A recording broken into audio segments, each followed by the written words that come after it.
Hey, we're sorry this video is so belated, and sorry I didn't have time to put more effort into it. Apparently, the people at my work haven't really got the memo yet that the recession's over, so it's still kicking my butt pretty hard. But anyway, let me try to answer your 5 questions here. I guess first one question is, what would you say to God if you had experienced a theophany? I suppose. Um, I guess I'd do the same thing that Job did in his theophany scene. I guess I'd say, I repent in dust and ashes. I mean, what else could you really say at that moment? Um, actually, I would note here as a side note, when you answered your 5 questions that someone else posed to you about what would you do if you found out that God really didn't exist, and you described how traumatic that experience would be. I just note in passing here that every single atheist that was raised religious has gone through that exact experience that you describe. So. Let's see. Question number 2. What evidence would suffice to believe in some sort of a God? Um, I don't really think it's an evidence thing, honestly. I mean, I guess I'll put another link to the video there where I described how religious conversion. I mean, if you mathematically model the absorption of evidence using Bayesian methods, uh, it really can't model the conversion experience. The conversion experience is not modelable this way. So I guess I'll just refer you to that video. I'm sorry, I really don't have time to make a better response than that. What do I think about this new trend of removing respect from theism, the Hitchens-Dawkins kind of thing? Well, here's the score, okay? To the degree to which it does things like combat Pat Robertson. I mean, Pat Robertson's stupid, idiotic statement that the reasons the Haitians are suffering so badly now because of the earthquake was because they sold their soul to the devil 250 years ago. I mean, you know, that statement deserves nothing but contempt. I mean, that's just completely irrational. I pour all kinds of scorn on that statement, and there's really no other response to that but derision, right? So to the sense that they're combating superstition and pure ignorance. I mean, we know what causes earthquakes. It has nothing to do with the devil, right? So this sort of thing is I can't really see any better way to answer that than just complete derision.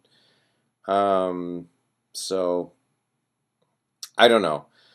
I do believe that there's some forms of religious expression which are different from that, and I do believe that um, we do have a lot of allies who are religious people. Let me post a link, I guess, to Mike Sarno's channel in this regard. He's very good at making this point.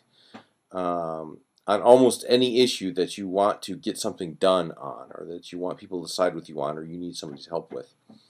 There's a lot of religious people who believe the same way you do and can help you with that. So the degree to which it interferes with that, it's bad. So I guess it's a mixed bag. What sort of decisions are affected by your atheism? Man, I really like Prof. MPH's answer to this. You're on your own. It's sort of like I used to do this pray thing a lot too when I was in trouble or had some things. But when you're on your own, you're on your own. You really have to like do it yourself. So yeah, we always knew that the gods help them who help themselves, but it makes the point even pointier if you know that you got to help yourself, right? Um, Okay, what is more important to you, acquiring as many true beliefs as possible, or not acquiring as many false beliefs as possible? Yeah, I don't exactly know what you're trying to get at here. I think about it this way. Suppose you and your wife had a baby, right? Um, would you be interested in knowing the sex of that baby before it's born? Some people would, some people wouldn't. Okay, that would be a true belief. Are you interested in acquiring that true belief?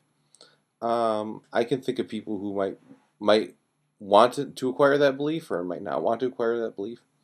Suppose you knew that you know you would die at 64 of some horrible disease. Would you want to know that true belief, or would you not want to know that true belief? I mean, basically what I'm saying is there's nothing that all true things have in common that would make me want to believe them, right?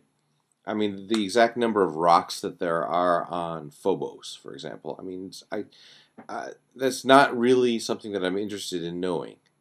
So the set of beliefs that I'm interested in acquiring, you know, does not correspond with the entirety of the truths of the beliefs, and probably not with the entirety of the falsehood of beliefs, right? What I'm a pragmatist, right? I'm interested in acquiring useful beliefs, news I can use, eyes on the prize. So, anyway, yeah, this is pretty crappy responses. So, I really wish I could do better, but I'm still kind of slammed these days. See you around.